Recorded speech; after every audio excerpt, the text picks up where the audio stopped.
bring a friend along, yeah. Now, I got paper and I ain't gon' chase you, baby. I'm gon' take you down. Now, come on, shake it, baby. Turn that around. I'm like, oh my Lord, the light is going down and the weekend's here. Save my soul. I can feel it coming, troubles in the air. Oh my Lord, the light is going down and the weekend's here. Save my soul. Who's on with me now? Who's on with me now?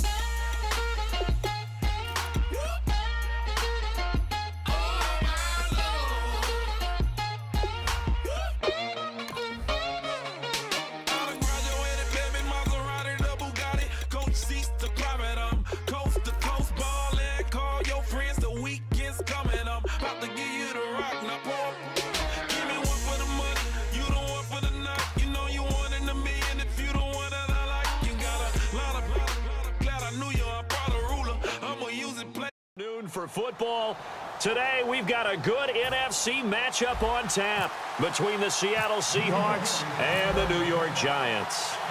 The veteran kicker Robbie Gould set to get us started, and off we go from MetLife Stadium. Tyler Lockett now with a return, and he'll take it up past the 25 to the 26-yard line.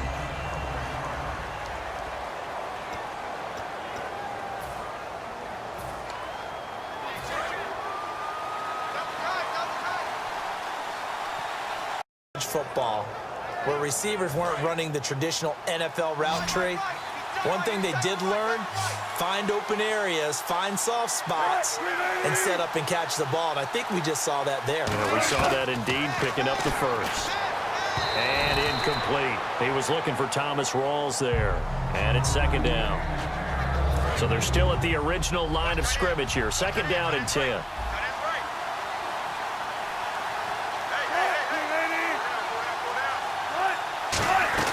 They'll run it now out of the gun.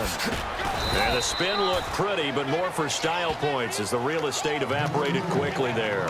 Earlier, partner, when discussing Russell Wilson, you said you think he's best when Seattle is running back centric. Is Thomas Rawls the centerpiece going forward there? I think so, because of what he did 2 seasons ago before he got hurt. Because he runs that offense the way they want it run. One cut, downhill, get upfield, and Thomas Rawls is perfect for that. If he stays healthy, that allows Russell Wilson now to throw the play action, the bootleg passes that really hurt other teams defensively. And Rawls has youth on his side, just 23. And Hauschka's kick is good. And the Seahawks grab a 3-0 lead. So they come into enemy territory. Nice drive to start the game, but they probably wanted 6. They only got 3. I agree with you totally. That's the expectation. When you get the ball and you start moving it and you're rolling, you think you're going to end up in the end zone. But they should be happy with the 3. A good way to get things going here in this game.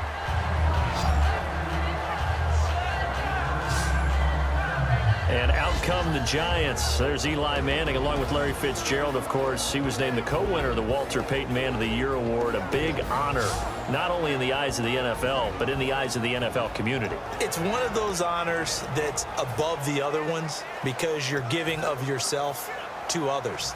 And that's what Eli's been doing for a long time.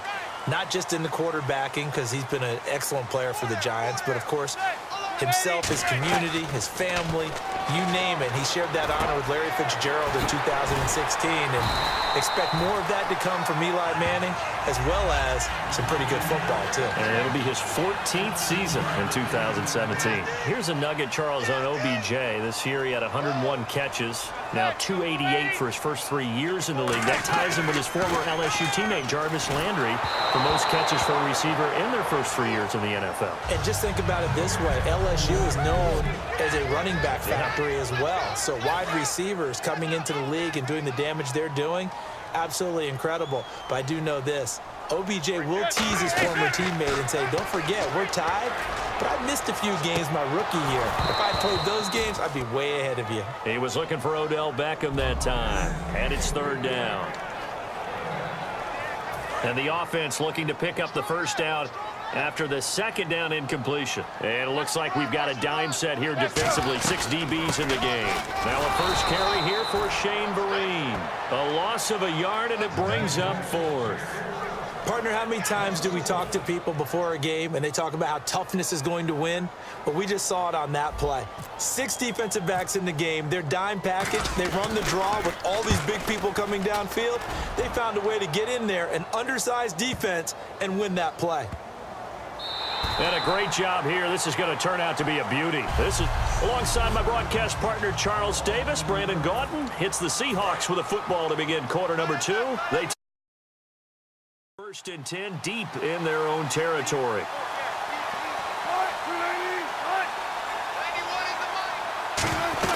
The drive begins with a run by Rawls. He won't go down. And that gets him a little room as he'll take this up over the 10-yard line. A good run there on first down, and it'll leave him with a 2nd and 2. And that run there does nothing but juice up the guys who are moving the football. I mean, if you're an offensive lineman, people running it, actually the guy calling plays, you're almost jumping up and down in jubilation, aren't you? And now you've got options on 2nd down. And big-time options. You might want to think about play action and try and get something cheap right here over the top.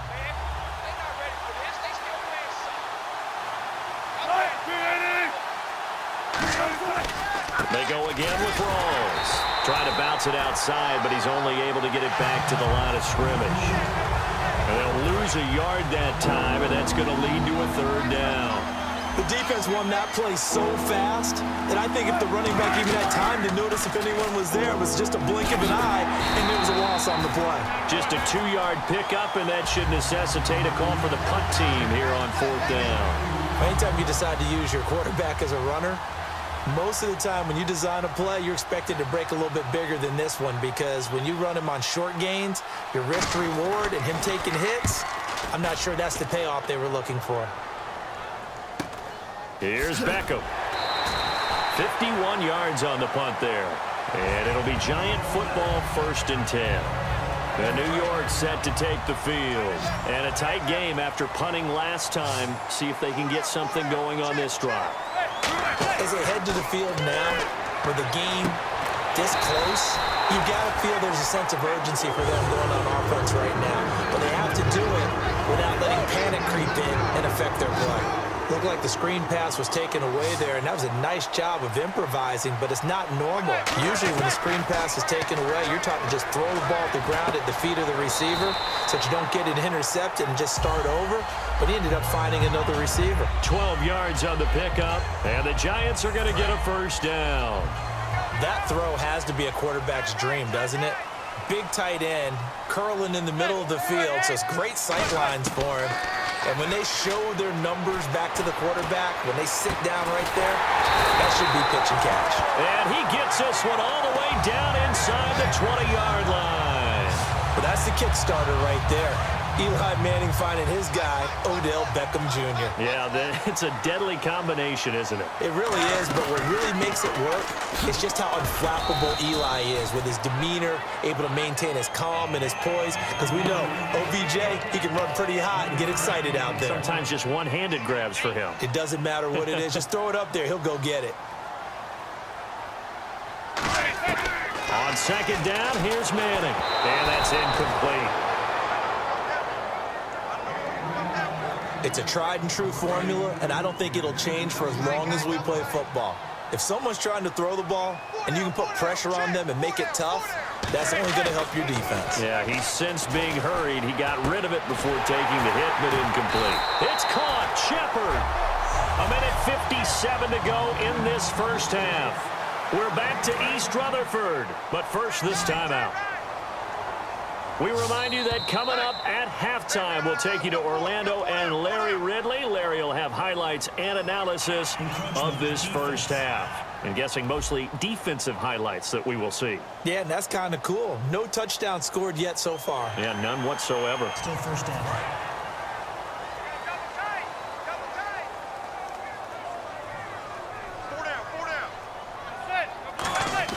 Now Manning.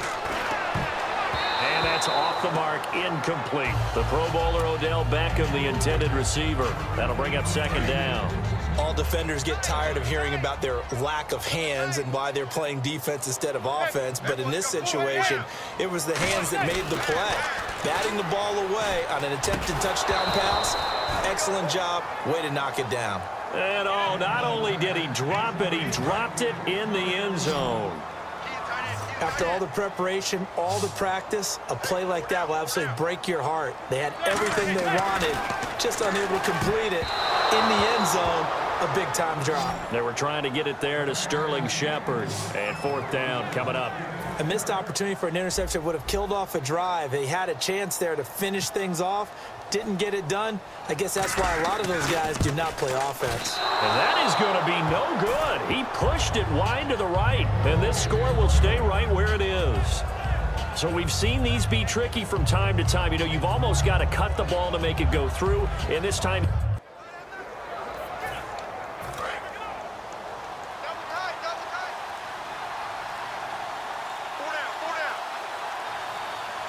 They come out here in the eye. Now a play fake here on 1st down. Hit as he throws there, incomplete. When defenses get to the quarterback that quickly, a lot of times it's called a jailbreak. It wasn't quite that fast, but fast enough that he had no time to look downfield and set himself to throw the ball. And as he tried to do that, he was hit, and it forced an incompletion.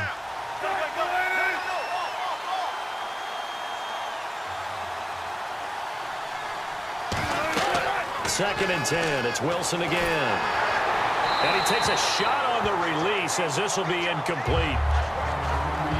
The good signal callers would never go back in the huddle and play the blame game because they need those guys to protect him. But on that last one, his offensive line, they lost their leverage very quickly, and that's why they were able to get to him and hit him as he tried to throw the football and force an incompletion. And how big would this win be for the defense here? 3rd down and goal from the 10. And he is in for the Seattle touchdown. Still an important piece of business to take care of, the extra point. And that'll make this a 3-score game as the lead moves to 17. Hauschka now to send this one away following the score. The return man here, Dwayne Harris. And he'll be brought down at the 23, make it the 24-yard line.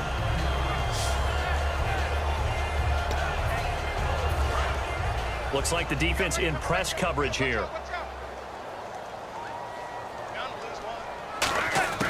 Trying to shake off the interception from the last drive. He'll look to throw.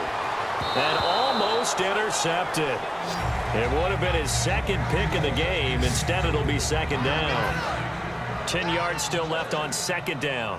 Well, he just threw an interception last drive. Nearly another pick.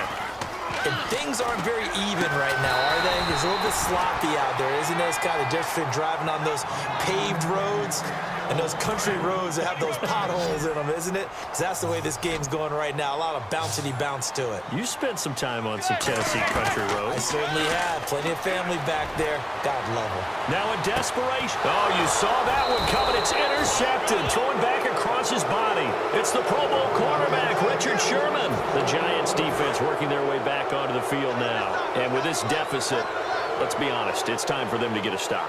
And partners, you understand very well from our time together and visiting with coaches, defensive coordinators tend to be a little more emotional, a little more high-strung than others. I have a feeling that speech came out about taking a stand and bowing up in this possession. Yeah, that's where this word pride comes out, right? In a big way.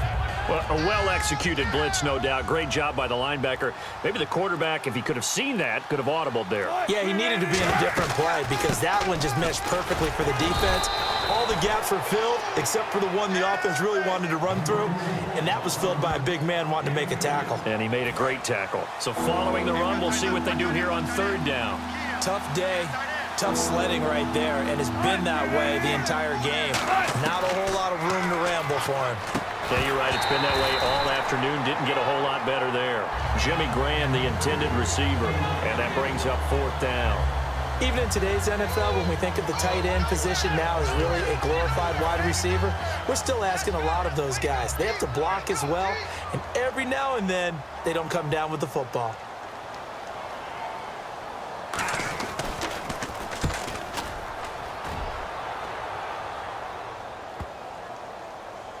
Oh, and this is going to wind up a safety.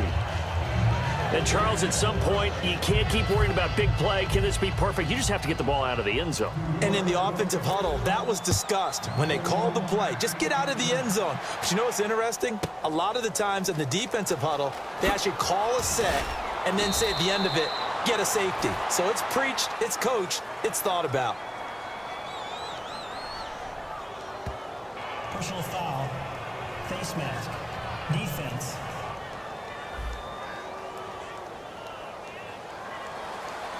A road win in the National Football.